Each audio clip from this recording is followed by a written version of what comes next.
The city was alive every morning with the sound of traffic, rushing footsteps, and voices competing for space in the air. But inside the tall glass building that touched the sky, life was very different. Richard Donovan, a billionaire known in the world of business for his sharp mind and daring investments, lived in a world of silence and control.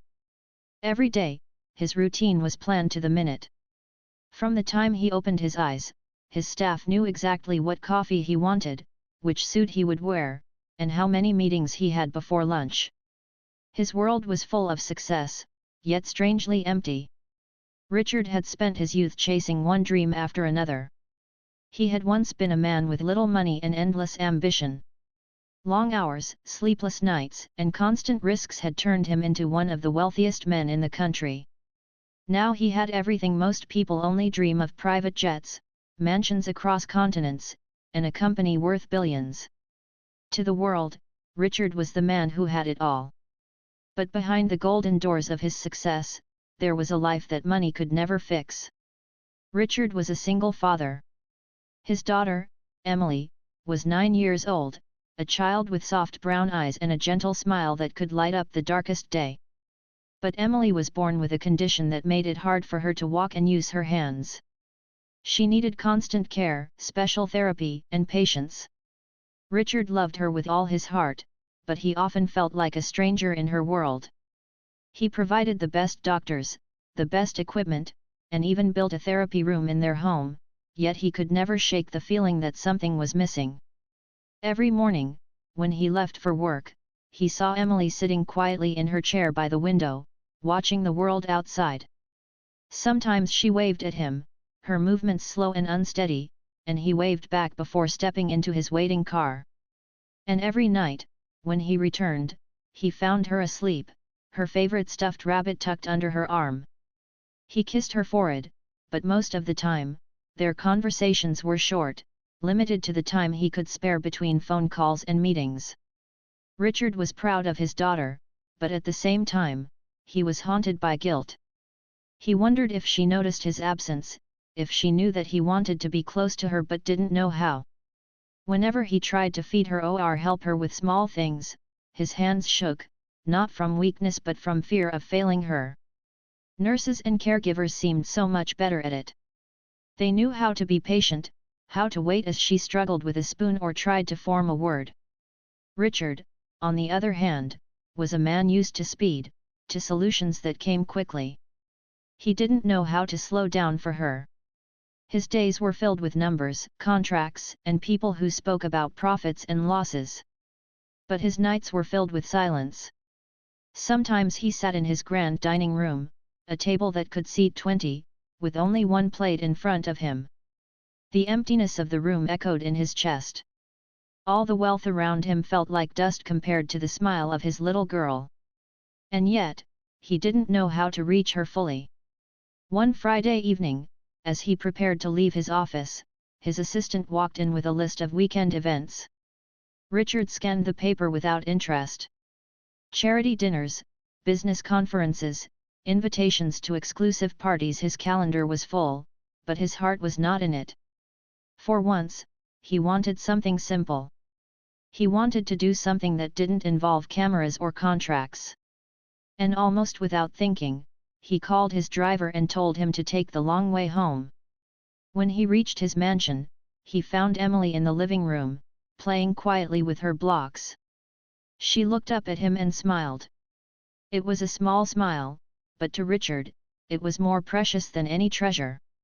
He felt an unusual urge to spend the evening differently. Instead of dining at home, he asked Emily if she wanted to go out. Her eyes widened with surprise. She rarely left the house except for hospital visits. The thought of going somewhere with her father was new and exciting. With the help of her nurse, she was dressed warmly, and soon the two of them were in the car, driving into the heart of the city. Richard did not choose a fancy restaurant or a private club. Instead, he told the driver to stop at a small diner he had once noticed while passing by. It was the kind of place he had never entered in years, the kind of place where ordinary families sat together, laughing over burgers and fries. The lights were warm, the smell of fresh food filled the air, and the sound of chatter made the place feel alive. Richard guided Emily inside, her wheelchair rolling softly across the floor. For a moment, people stared. It wasn't every day that a billionaire in a tailored suit walked into such a place with his daughter. But soon, the stares faded, and the waitress came over with a friendly smile. She didn't treat Richard like someone famous. Instead, she greeted him as though he was just another father bringing his child for dinner. And for the first time in a long while, Richard felt normal. He helped Emily settle near the window and ordered simple food, soup for her, coffee for himself. As he sat there, watching her, he felt the weight of his two worlds colliding, the world of power and the world of love. He realized how little he had done to truly bridge the gap between him and his daughter. He had given her everything money could buy, but not enough of himself. And as Emily struggled to lift the spoon to her lips, his heart tightened. He wanted to reach over and help, but fear stopped him. Fear of doing it wrong. Fear of showing his weakness. So he sat there, caught between love and hesitation, not knowing that in the very next moments, his life was about to change in a way he could never have imagined. The diner was busier than Richard expected. People came in groups, families with children, young couples, and workers looking for a warm meal after a long day. The walls were painted with cheerful colors, and the smell of fresh coffee mixed with the sweetness of pies that were being served from behind the counter. It was far from the polished, luxurious restaurants Richard was used to, but there was something warm about it. It felt alive, like a place where laughter belonged. Emily sat quietly at the table, her soft brown eyes wandering around the room.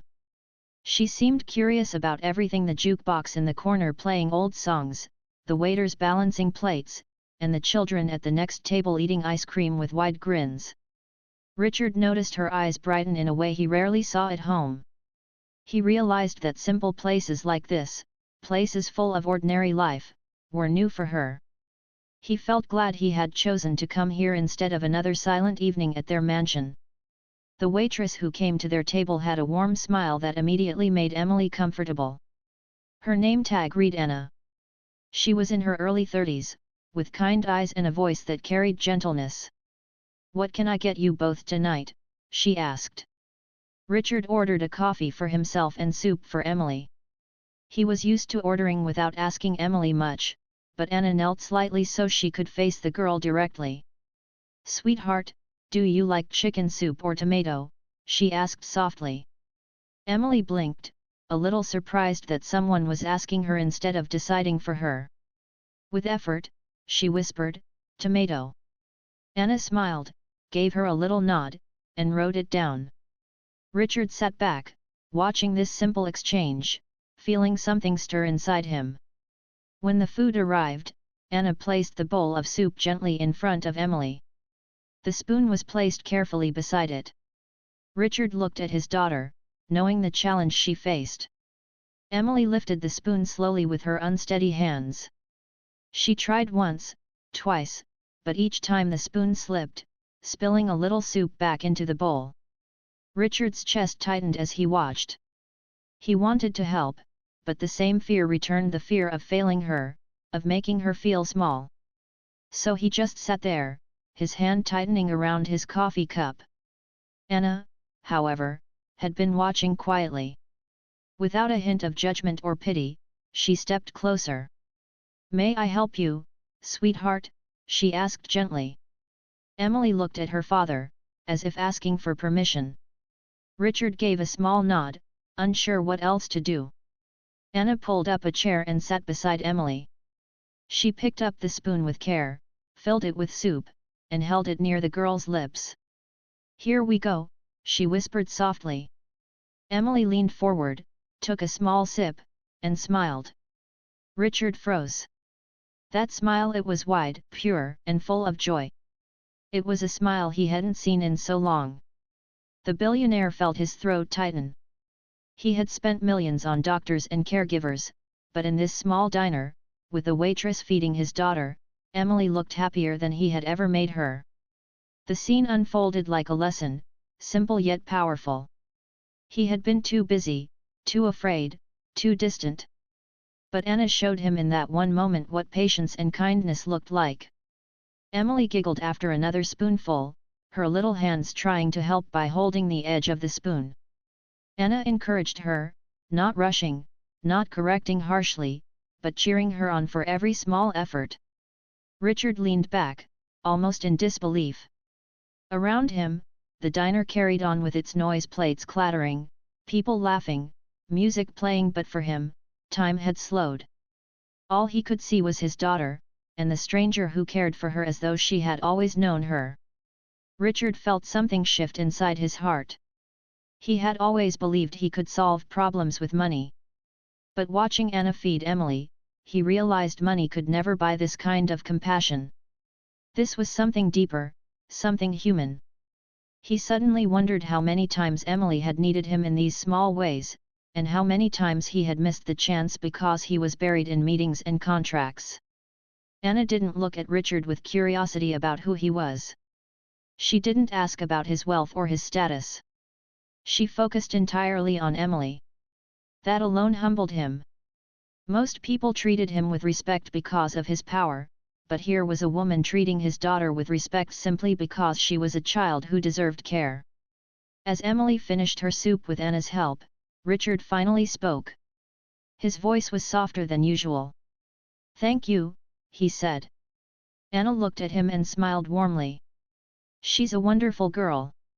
She just needs a little patience." Those words echoed in Richard's mind. A little patience. That was all. Something so simple, yet something he had failed to give.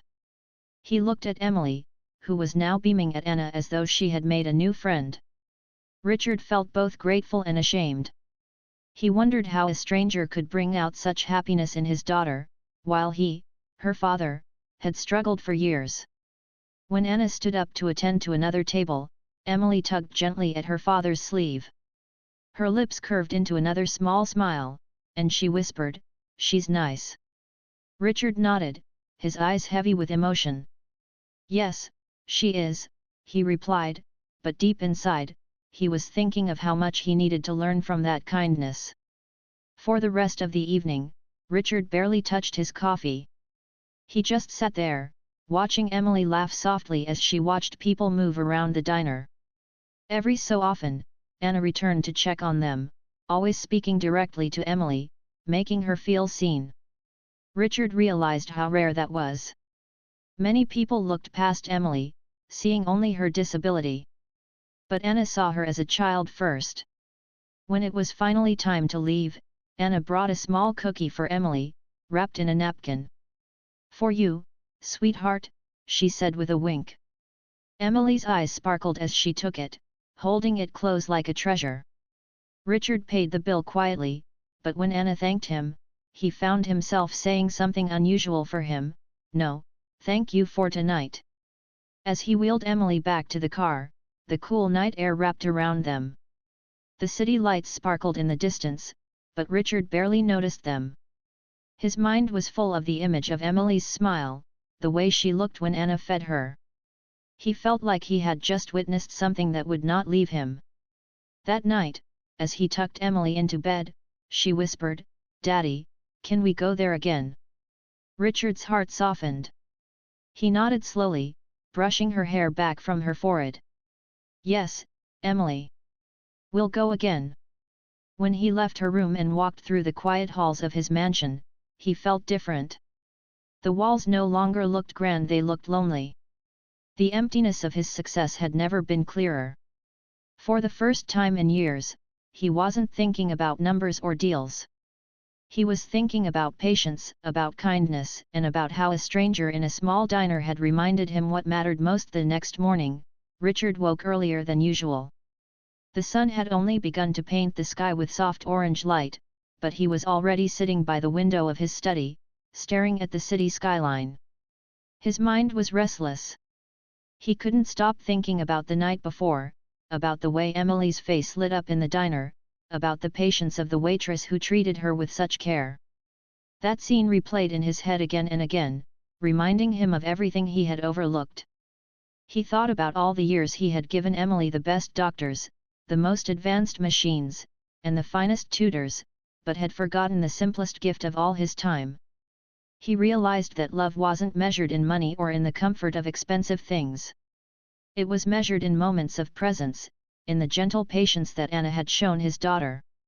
For the first time in a long while, Richard admitted to himself that he had failed in ways money could never repair.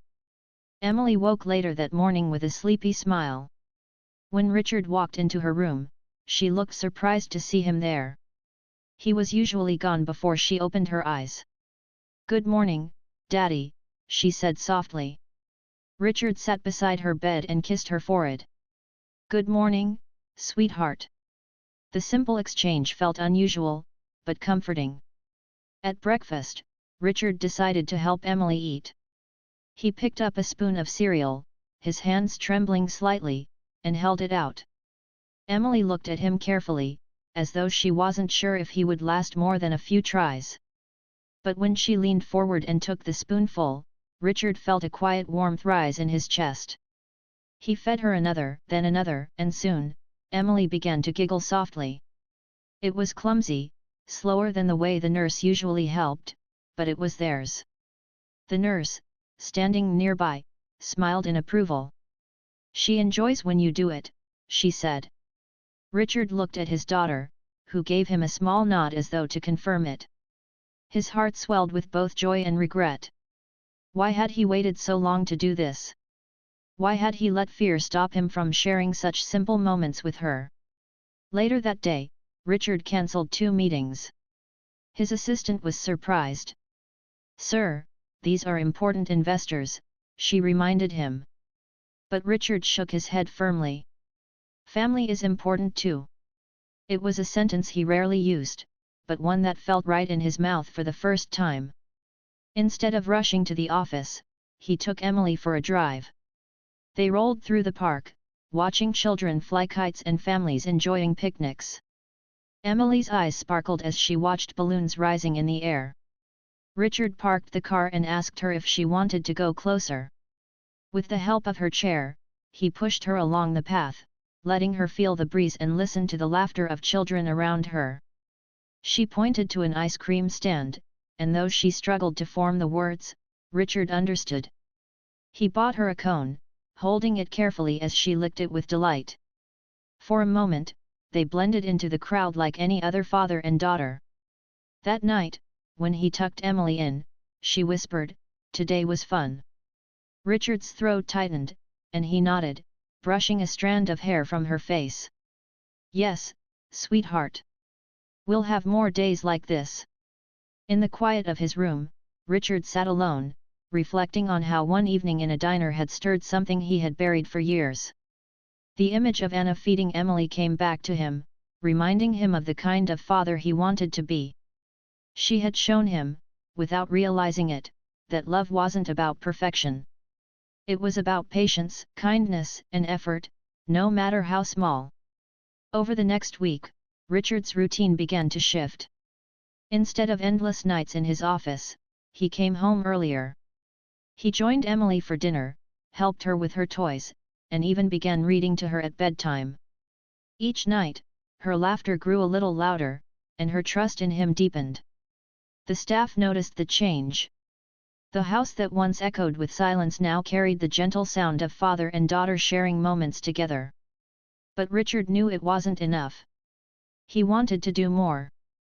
One evening, while sitting in his study, he began thinking about other children like Emily. Children who needed patience, care, and opportunities that money could provide. He realized there were thousands of families who didn't have the resources he had. And yet, kindness like the one shown by Anna was free and powerful. The thought grew in his heart until it became an idea. He would create a foundation to support children with disabilities and their families, not just with medical care, but with emotional support and community programs. It would be a way to use his wealth for something meaningful, something that could change lives far beyond his own home. The next morning, he called his board and told them of his decision. "We're starting a new initiative," he said firmly. Some were surprised. "Will this bring returns?" one of the men asked. Richard shook his head. "Not in money. In something greater." While his team began drawing plans, Richard couldn't help but think about Anna again. She didn't know it, but she had planted this seed in his heart. He wondered if he should thank her, if he should go back to that diner and let her know how her simple act had changed his life. But part of him hesitated. What if she thought he was exaggerating? What if she didn't even remember that evening?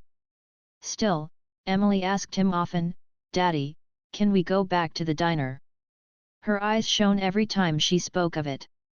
And so, one Saturday, Richard decided to return. He dressed simply, leaving behind the expensive suit, and drove with Emily back to the little diner in the city. When they walked in, the place was just as lively as before. Anna was there, balancing plates with her usual warm smile. When she saw them, she lit up in recognition. "Well, look who's back," she said cheerfully, coming over to their table. Emily grinned and waved her small hand. This time, Richard didn't sit back in silence. When Emily struggled with her food, he leaned in and helped her himself. Anna watched, clearly pleased, but didn't interfere. Richard could feel the difference in himself. He wasn't afraid anymore. He wasn't perfect, but he was trying, and that was what mattered. As the evening went on, Anna chatted with Emily about simple things: school, toys, cartoons. Richard listened, humbled once again by the way she made his daughter feel special. When the meal ended, he finally spoke. "You probably don't realize it, but you changed my life that night." Anna looked surprised. "Me? How?" Richard's eyes softened. "By showing me how to be present. By showing me patience. I was so busy giving my daughter everything money could buy that I forgot the most important thing. You reminded me." Anna's expression warmed, and she shook her head gently. "All I did was help a little girl eat her soup." "But for us," Richard said, glancing at Emily, "it was much more than that." They left the diner that night with a sense of hope. For Emily, it was another happy outing. For Richard, it was proof that he was no longer the same man he had been. His world had shifted. His heart had awakened. And the change, he knew, was only just beginning. The weeks that followed were unlike anything Richard had experienced in years. Life, which had once felt like a machine running on schedules and numbers, began to feel alive again.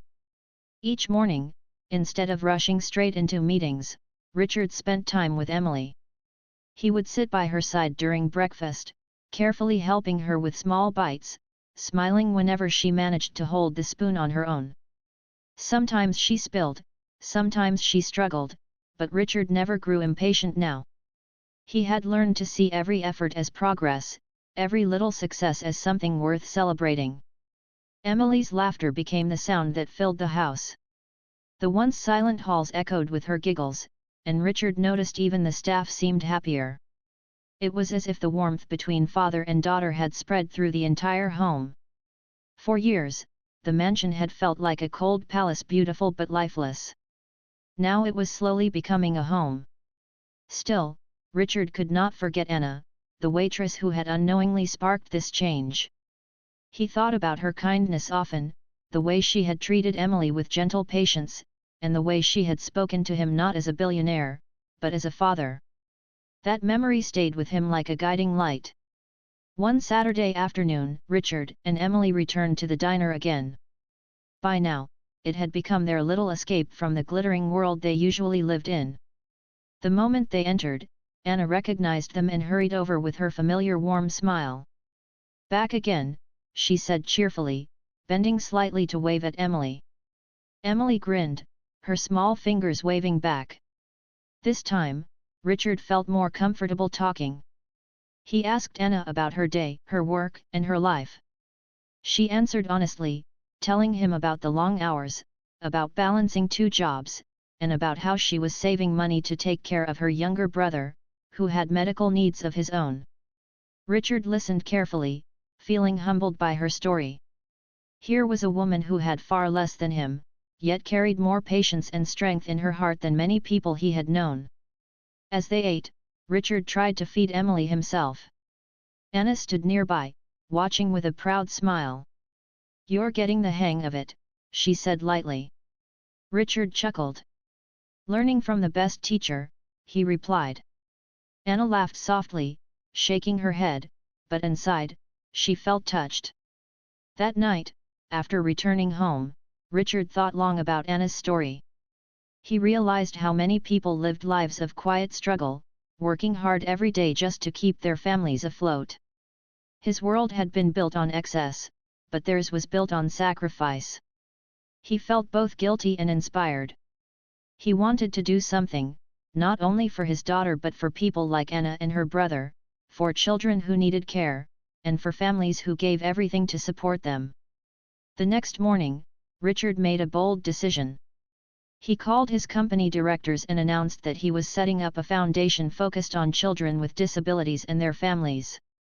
The foundation would provide free medical treatment, therapy, and educational support, along with programs that taught parents how to care for their children at home. His board members were shocked. Some worried about the cost, but Richard's voice was firm. "Money means nothing if it doesn't change lives," he said. "This is not just charity. This is our responsibility." News of his new project spread quickly. For once, the headlines were not about his business deals or his fortune, but about his heart.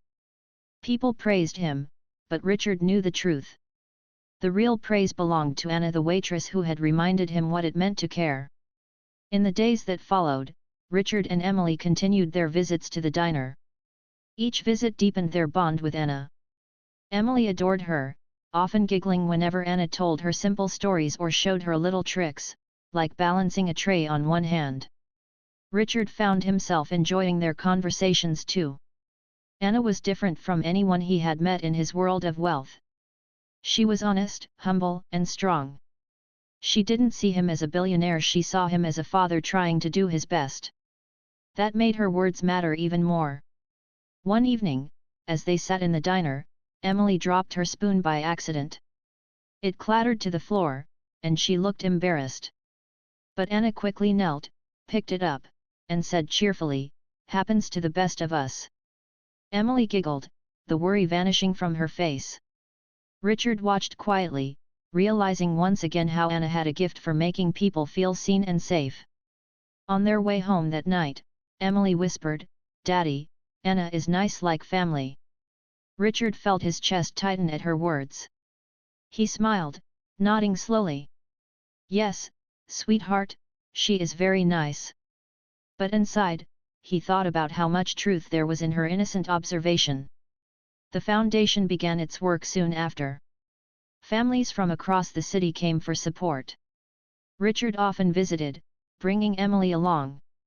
He no longer hid her from the public, no longer worried about what people might say. Instead, he wanted the world to see her strength, her courage, and her smile. Emily blossomed in those days, surrounded by children like her, no longer feeling different, but feeling part of a community. At one of the foundation events, Anna attended as a guest. Richard had invited her, wanting her to see what her small act had grown into.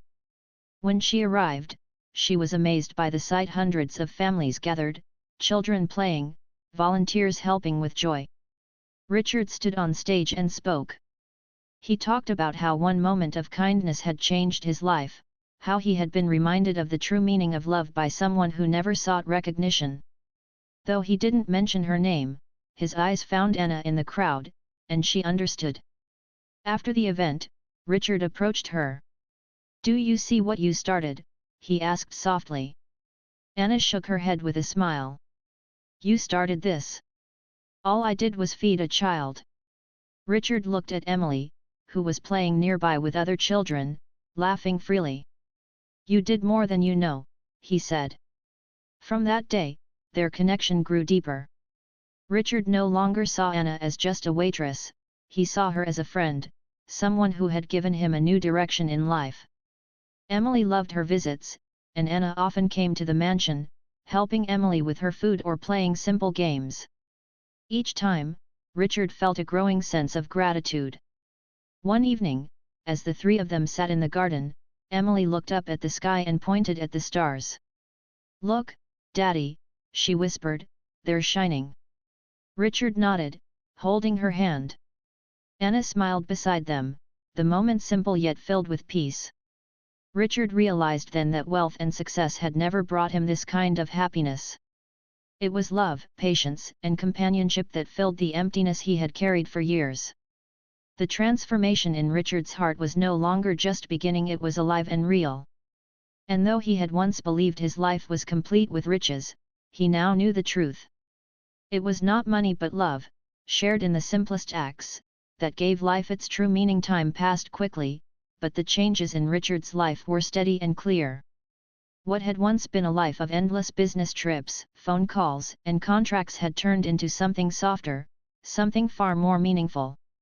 His days were now filled with moments that mattered: watching Emily smile, listening to her little words, and being there for her in ways he once thought he never could. The foundation grew stronger with every passing month. Families from different places began writing letters to Richard, thanking him for the support that had changed their lives. Parents who had struggled for years finally found relief, and children who had once been hidden away were now learning, laughing, and living more freely. For Richard, every letter felt like a treasure, a reminder that his wealth was finally serving a greater purpose. But beyond the foundation, it was his personal life that felt the most transformed. Emily was blossoming. She was still limited in many ways, but her spirit was brighter than ever. She laughed more, she spoke more, and most importantly, she looked at her father with a closeness that had never been there before. Richard could feel it: her trust in him had grown, her love for him stronger. And he knew it was because he had finally learned to give her what she truly needed: patience, presence, and unconditional love. Anna remained a constant part of their lives. Though she still worked at the diner, she often visited the mansion or accompanied them on outings. For Emily, she was like an aunt or a second mother, someone who understood her, cared for her, and treated her with kindness that was never forced. For Richard, she had become a true friend, someone he respected deeply. Her simple wisdom often stayed with him long after their conversations ended. One summer afternoon, Richard decided to host a gathering at the mansion, not for business, but for the families who were part of the foundation. The gardens were decorated with balloons, music played gently, and long tables were filled with food. Children ran about, some in wheelchairs, some walking unsteadily, but all smiling as they played together. Emily was in the middle of them, laughing as she tried to join a small game with two other girls. Richard stood nearby, his heart full as he watched her. Anna walked over, carrying 2 plates of food. She handed one to Richard and said with a smile, "She's happier now than I've ever seen her." Richard nodded, his eyes following Emily. "She is. And it's because of you." Anna shook her head, brushing off the words. "No. It's because of you. You chose to be present for her. You chose to change." Richard looked at Anna seriously. "I might never have made that choice if not for that night in the diner. You showed me something I had forgotten." Anna smiled softly, but said nothing more. As the evening went on, speeches were made, stories were shared, and laughter filled the air.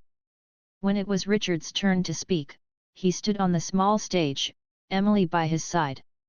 He looked out at the crowd of families and volunteers and began in a voice filled with emotion. "I once believed success was measured by wealth and power. But then I realized none of it means anything if you cannot share love with the people who matter most. My daughter has taught me more about strength than any boardroom ever could. And one simple act of kindness from a stranger reminded me of the value of patience and care. Today, I stand here not as a billionaire, but as a father who is still learning every day. And I promise that this foundation will continue to grow, to serve, and to remind us all that love is the greatest gift we can give." The crowd applauded, and Emily squeezed his hand tightly. Her eyes shone with pride, and for Richard, that moment was worth more than all the wealth he had ever earned. Later that night, after everyone had left and the mansion had grown quiet again, Richard sat in the garden with Emily and Anna. The stars sparkled above them, and the air was warm with the scent of flowers. Emily leaned against her father's shoulder, her eyes half closed with sleep. Richard looked at her peaceful face and then turned to Anna. "Do you ever think about how life can change because of one small moment?" he asked. Anna nodded slowly. "I do. Sometimes it's the smallest things that make the biggest difference." Richard smiled. "That night at the diner was the smallest moment for you, but for us, it changed everything. It gave me back my daughter.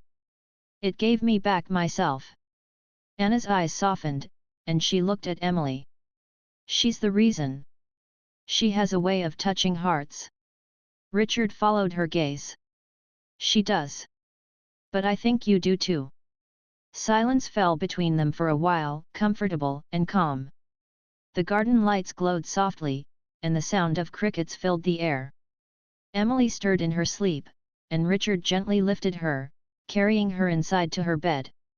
He tucked her in, kissed her forehead, and whispered, "I love you, sweetheart." She murmured back in her half-dreaming voice, "I love you too, Daddy." For Richard, those words were everything. They were more valuable than the finest jewels, more powerful than the greatest business deal. They were proof that he had finally bridged the distance between himself and his daughter. In the days that followed, life settled into a new rhythm. Richard continued to run his company, but his priorities were clear now. Meetings could wait. Profits could wait. Emily came first. He took her to the park, to the foundation, and even back to the diner now and then, where Anna always greeted them with her warm smile. For Emily, her world was brighter. She no longer felt hidden or alone. She had her father's love, Anna's kindness, and the joy of being surrounded by children like herself through the foundation. Her smile was constant, her laughter frequent, and her eyes full of life.